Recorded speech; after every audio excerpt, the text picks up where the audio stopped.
Hey guys, how's it going? In this video, I'm going to show you what you need to see when you're in Cedar Key. Hey, that rhymes.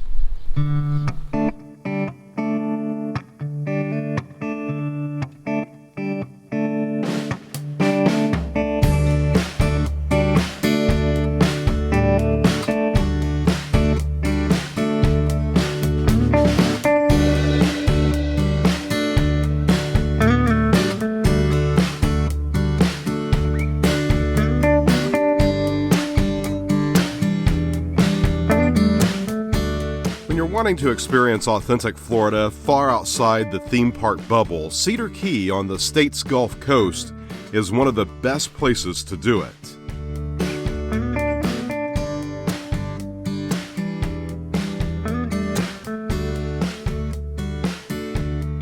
Some people say driving southwest down State Road 24 to Cedar Key is like driving to the end of the world. No Publix, no McDonald's, no chain of any type with the exception of a few gas stations and a dollar store. If that's the end of the world, that's the type of place I want to be. Here's my list of must-see things when visiting Cedar Key. Crossing over the Cedar Key Bridge is like reuniting with an old friend, but this friend happens to be a town of just 700 people. At the Cedar Key Bridge, you'll find the number 4 bridge fishing pier, the first recommendation. Locals love to cast their lines from this picturesque spot. Look at it. Who could blame them? This place is always great to view wildlife of all kinds. We've even noticed dolphins here before. Number 2 on the list is a spot residents love and love to hike. It's Cemetery Point Park. Bordering a channel to the Gulf, the 3.5-acre park features a 1,200-foot boardwalk. From there, we could see birds in the thriving tidal marsh and much more. You can seriously see all the way across the water to the houses. The biggest surprise for us here was discovering a 400-foot stretch of sandy shore.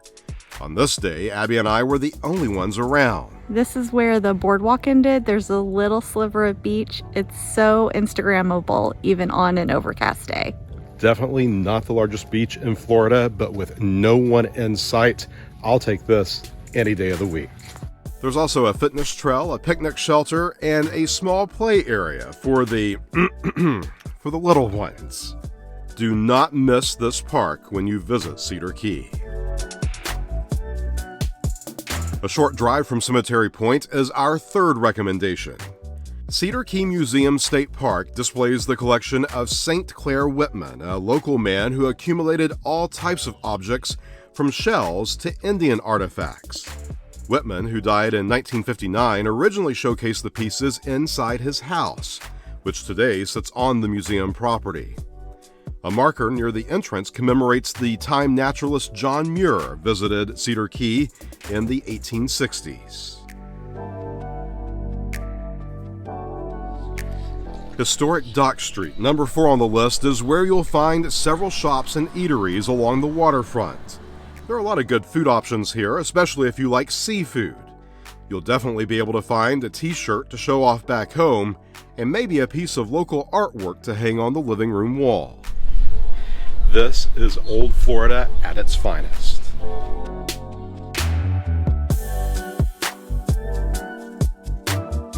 Adjacent to Dock Street is the Cedar Key Fishing Pier, our 5th recommendation. This spot is an excellent place to view the surrounding islands, take a few selfies, or watch a sunset over the Gulf.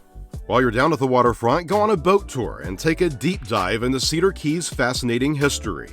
For number 6 on the list, we highly recommend booking with Captain Tom at TIDEWATER Tours. Tom's knowledge of the area shines during this 2-hour excursion. He even took us out to see the dolphins, Abby's favorite part of the tour. Cedar Key is not known for its white sandy beaches, but you can find a small beach next to the docks in front of the city park. While we won't call it a must-see, at least you know it's there if you ever need to experience the sand between your toes. As soon as you turn on to 2nd Street, our 7th recommendation, it's like moving the clock back more than a century. The historic buildings here remind me of the ones you might find in an old West town. This is the heart of the community with shops, restaurants, and a welcome center that's full of great info. It's called part of the Shellfish Trail, and they show you the clam industry, the stone crab industry, the boats, why the boats look a certain way. Number 8 on the list has been a little bit of everything over the years, from a general store and barracks for the Union Army during the Civil War, to a post office and even a house of ill repute. The Island Hotel dates back to 1859 and it's on the National Register of Historic Places. Even if you're not staying in one of the hotel's 10 rooms, it's cool to go inside and see the vintage lobby. The quality workmanship in this place has withstood the test of time. Those who work there say the building contracts and expands with the seasons and has all the aches and pains of an elderly lady. There's no better place to learn all about the town's past than the Cedar Key Historical Society and Museum on 2nd Street, our 9th recommendation. The two-building complex contains exhibits about the city's role in the pencil-making industry, brush manufacturing, and the many items harvested from the waters of Cedar Key. You can easily spend an hour or two here looking at all the items. The final recommendation number 10, is to take a hike down the Cedar Key Railroad Trestle Nature Trail. Located off State Road 24 on Grove Street, the path follows the rail line that ran from Fernandina Beach to Cedar Key during the late 1800s and early 1900s. It's a short, easy hike with plenty of lush vegetation that ends at a shallow bay. At the dead end, you'll find remnants of a bridge that once carried trains across the water. Can't believe I'm seeing early Florida train history so up close and personal. It's pretty amazing.